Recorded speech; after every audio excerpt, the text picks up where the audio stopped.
নিমাই কান্ডের মনে, তাই না? নিমাই তো একটা মানুষের মতো, তাই না? একটা গাছের কাঠ বা গাছের একটা কথা, ঠিক আছে? এটা সম্পর্কে এই ঠাকুরের নাম হচ্ছে নিমাইচাঁদ ঠাকুর। এটা প্রতিস্থাপন করেন, ওনার নাম হচ্ছে তুলসীবালা। 400 বছর আগে উনি এটি প্রতিস্থাপন করে যান। আর এখানে যে স্নান দেখতে পাচ্ছেন, মহাস্নান, এটা বৈশাখ মাসের পঞ্জিকার হিসাবে 2 তারিখ এবং সরকারি বর্ষপঞ্জি হিসাবে 3 তারিখ। প্রত্যেক বছর এই দিনটাতে মহাস্নান, পুণ্য স্নান করা হয় এবং এখানে হাজার হাজার ভক্তবৃন্দ স্নান করতে আসে। তাদের মনোবাসনা পূর্ণ হলে এখানে স্নান করে।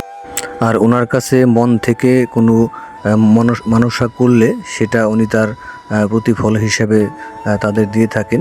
এর জন্যই এখানে ভক্তগণ প্রত্যেক বছর 2 তারিখে পুণ্যস্থানে আসে। আর আমার পিছনে যে ঠাকুর দেখতে পাচ্ছেন সেটাই হচ্ছে নিমাইচাঁদ ঠাকুর।